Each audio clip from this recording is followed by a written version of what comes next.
Yo, what's up, Eli? This is Konnan, Disco Inferno, my producer, Jojo the Twink Boy. Boom. Hey, what's up, guys? What's up? Hey, what up? First off, where are you originally from? Originally from Maryland, a little town called Hagerstown. Grew up there until I was about 20 when I moved to Cincinnati, Ohio to start wrestling training, actually. So how did you end up in Hollywood? Well, actually, you know what it was? I was 23 years old. I was just thinking, man, I can't stand winter anymore. I just wanted to go somewhere with a warm climate, and I thought, well, what better place than to go out west? Because especially at the time, like back around like 2006, 2007, it looked like WWE for the most part was picking up guys who were like, they had some sort of crossover appeal, or they looked like models or this, whatever crap. And so I was like, well, all right, well, if I go out there and I start getting some commercial parts, this, that, whatever, I was like, that can only help my career, right? And then plus I continue wrestling. So I just thought it was a natural move. Right. Yeah. And it's funny because I used to go backstage back then, and I used to call it looked like the casting call for Glee. Like every guy was, hot. Every chick was hot. You know what I'm saying? Yeah. It was incredible. So I remember the first time I met you was when we did that tryout for AAA. Was that the first time we met? Yeah, that was probably like 2010, yeah. Yeah, when you were there. And let me just tell this story. So you were there as Sean Ricker, and you were tagging up at that time with the guy now known as Brian Cage. And, bro, you guys had an incredible look, just really, and you had charisma. And I remember that I wanted to bring you guys down to Mexico, but that's exactly like when the drug war started. And there was really nothing that yeah. And we both remember that because we were always talking about it because we were like, man, I'm so amped. This Mexico thing didn't work out because, like, when we went there to the tryout, it was just like everything felt good. Of course, like you said, we talked to you, and we were like, this is going to be set. And then, like, yeah, I mean, all that stuff blew up. We're just like, bro, you were just moping because we're like, oh my God, I wanted to go to Mexico so bad because I'd never wrestled in Mexico at that point. Yeah. You would have hated it because, bro, literally at night, Eli, nobody was in the streets because everybody's afraid to go anywhere. So the movies took a hit, circuses, anything that, any nightlife thing took a hit, Yeah. Let me ask you, what was the, I did my due diligence on you, AKA Red Wikipedia, before you came on, and I saw you had these two little dandies of names. Give me the background. One was Deuce and one was Dick Rick. Well, Rick. All right, so let's go ahead and dig in. This was, when I first got to HWA. By the way, Wikipedia is a treasure trove of misinformation because I think they have my start date as 2002. I think it's according to that I started at like NWA Wildside or something, and I'd never been to that place, and I definitely did not start in 2002. Regardless of that. Well, just wait, quick little sidebar too. Wikipedia also at one point had me listed as the first openly gay wrestler. that was true though. Wait, that's not true? No, not openly. Not openly. Still in the closet. Yeah, right. Actually, speaking of which, we were looking for you the other night. I was out with who was it? Kenny King and Bobby Lashley. We were looking for the fight night though. Yeah, I was at work though. You guys were in town for the fight? Well, Olympia fight, all that stuff. Yeah, right. Yeah. Awesome. He works at Sapphires, right? Well, that's actually where we went. But we got there. What time did you get there? We got there like probably 5 a.m. Oh, so yeah, I'm out of 4. Tremendous. That's tremendous. But all right. So anyway, where were we? 2003, Dick Rick. HWA, and Deuce. So what happened was. When I got there was another guy named Sean, and my one friend Buffalo, he always just had a knack for nicknaming people.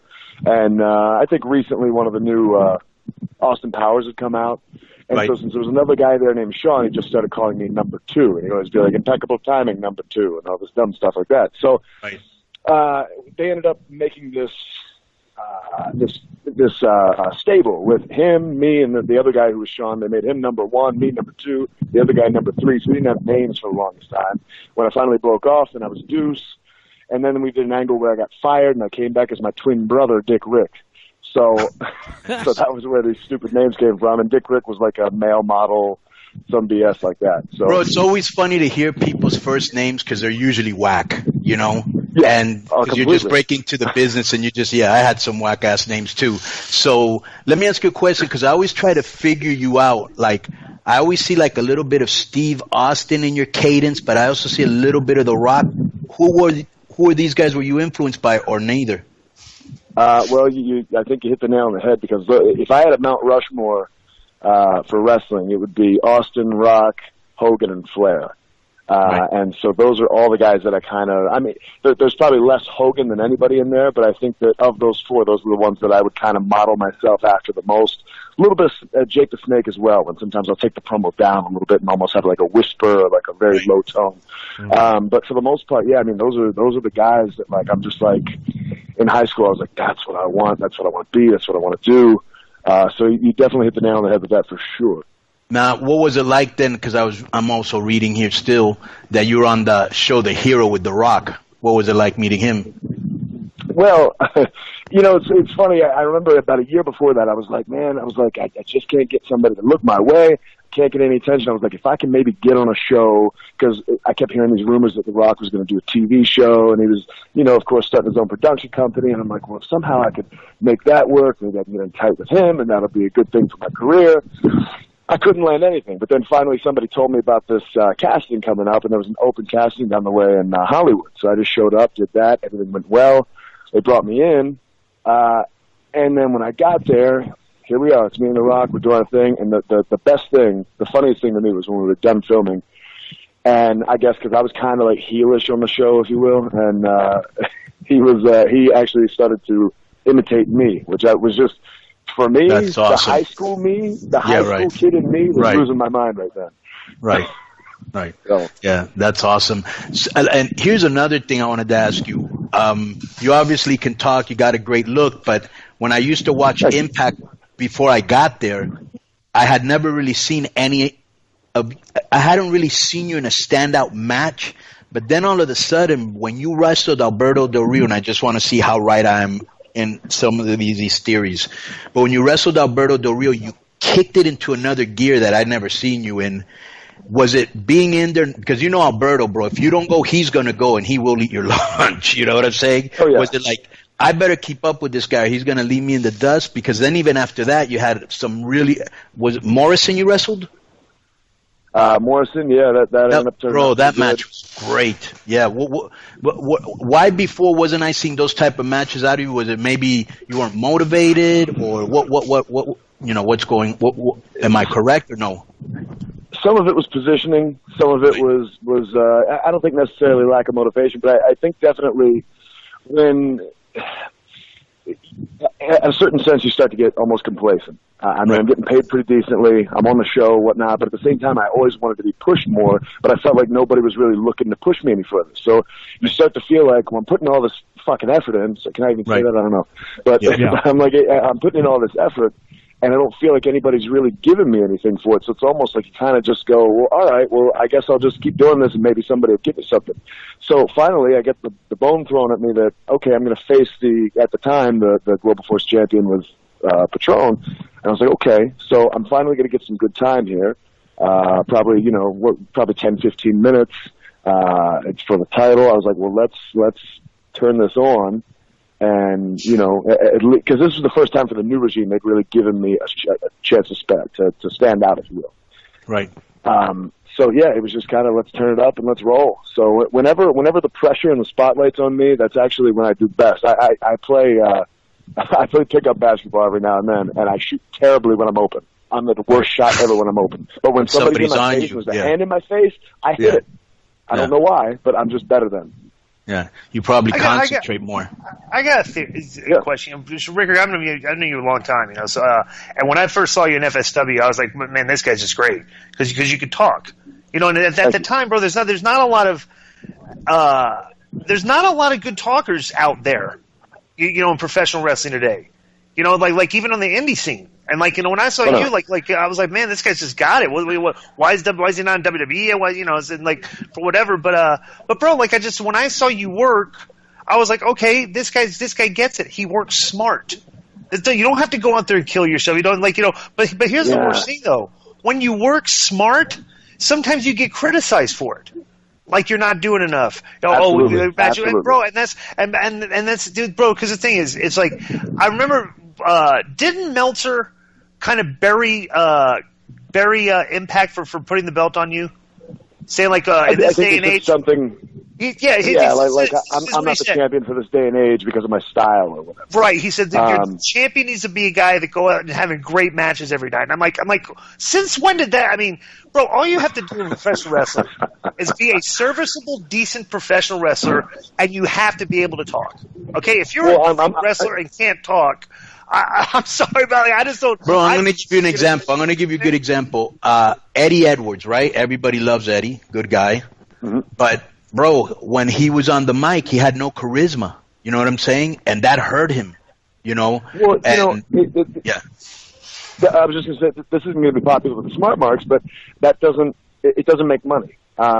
It caters to them, but for a general audience, you always in this business we want to grow our audience, right? You want to bring in casual fans. Casual fan doesn't care if you're going to do 58 backflips. That's cool for a moment, but if you're not leaving them with something to remember. Right. Like, they're going to remember the move for a little bit, but once the next guy does another move, they're going to forget about it. Like, nobody goes up to Steve Austin and, like, goes, Stunner! They go up to him and they'll go, oh, hell yeah, or they'll go, that's the bottom line because Stone Cold said so. They're going with the things that resonate for a long time. And so I'm watching these guys doing moonsaults to the floor and just killing their bodies, which it's good to take a chance from time to time. You've got to do something flash from time to time. But if you run out there every night, beating your body up like that, man, that's dumb. And it's also, I don't know, man, when you make it look too much like a choreographed dance, I think, again, that's going to turn off the casual viewer. Yeah. You've got to look like a champion, like ADR looked like a champion, Lashley, you know what I'm saying? Yeah. You look the part and you talk the part. Let me tell you something, Sean. You can tell people this. Anybody that ever criticizes you that talks about great matches and stuff, everything, a great match in the history of professional wrestling has never drawn a dime. Okay? All the dimes were drawn before the match started. All right, so it's so it's like say, so if you can't get the people to come, who gives a rat's ass if it's a great match or not? Once you got the money. Once you got the money, and if you have those, you've always had this, and I've always put you over for this, you have the intangibles required to draw money. You look great, and you can talk, and you're a decent professional wrestler, and that's in this day and age, if people would just accept that, I think wrestling would continue to even evolve, and like maybe we would see the guys that can promote themselves and promote their matches through the verbiage and stuff, everything like getting put over more than they are, Thank you, and I totally agree with that. And that let me explain to you. Let him finish. Go ahead. Let him finish. Go ahead. I was just going to say, in a way, I take what Meltzer said as a compliment, because I think that he feeds into the worst of wrestling in a sense, in those super smart mark fans who like 58 super kicks to the head, and people will say, well, the business is evolving. Fine, you could say the business is evolving. The human body is not evolving. If I get kicked in the head 5 times, I'm done. I'm not going to get up and then slam a dude. Yeah. It just doesn't make sense. What it's turned to, what it's become, in a lot of people's eyes. And again, that's where you lose the casual viewer. The casual viewer sees me get kicked in the head 5 times, and then I pop up and go run somewhere. I've just lost them. Yeah. Let me give you a little. Wait, okay, now let me talk. Boom. Okay. I couldn't believe this guy stopped me to let you talk when he never lets anybody talk, Eli. And let me tell you why that happened. Let me tell you, this guy just gave you a really good chrome job because he's expecting you to put him back over. So easy, WD-40 with the long neck suction hose. Let me tell you about the guy. Let me tell you about DI for a minute. No, now he got me hot. The guy thinks that today's wrestling sucks, especially like lucha and women. And let me tell you what he's trying to do. He's trying to get you to get him on the show, but not as a mouthpiece, but more like your arm piece to make you look better. Okay? What are you talking about? Bro, let me tell you what he wants to do. He has a beef with Scott Tuggle's Deal More. Is that true or not? He's on the list, yeah. He's on the disco list. He's also coming after a friend of the show, but a disco detractor, Jeff Jarrett. But fate had other plans for Jeff. So he's basically trying to get into creative, okay, to push his invisible. He came up with the Invisible Man idea, right? The what? Did you know about that? Yes. No. In WCW, he came up with a character called the This Invisible is all Man. fake news, by the way. This is not fake news. And Bill Dean, the evil architect. That's fake news. Okay, that's Terry Taylor's idea. 100%. Hey, that is fake news. All right, that is fake. Terry Taylor's idea. Do not marry me to Bill Dean. Okay. That's correct, but say his name right. Say his name right. Terry the Stooge Taylor, and if Stevie Ray would hear, he'd call him the racist. Oh boy, that's accurate. Yeah. All right. Go ahead. So that's what's going on, Eli. This is all that Chrome job was. It's not true. It's not true. well, I appreciate that. Get in there where you can. Yeah, he'll take it. Eli says, "I'll take that Chrome job anywhere I can get it, if it's real or not." Let me know what do you got going on. Anything you want to plug? Well, I'm about to head to Japan here in about a week, actually, to go over to Noah. So that's gonna be real cool. Of course, we got Victory Road coming up this Thursday. That's me and Johnny Impact. And that's a great match. Let me just say real quick, bro, that is a great match. Everybody should watch it. And let me give him a little spoiler. I don't know what week it is, but you and me actually do a vignette together, which is actually funny. Yeah, I think that's coming up in probably, I want to say like 3 weeks, probably. Okay. Roughly. Yeah. And then, of course, everybody can catch me on social media, Instagram and Twitter at the Eli Drake. And I got 2 new shirts up on Shop Impact that I designed myself. Both of them are designed by me. Would you like to leave the show by calling Disco a dummy? Oh, Disco. Disco's been my guy for a long time, but every now and then I got to call everybody a dummy. Yeah. There you go. All right, man. Thank you very much, Eli. Oh, thank you guys. I appreciate it.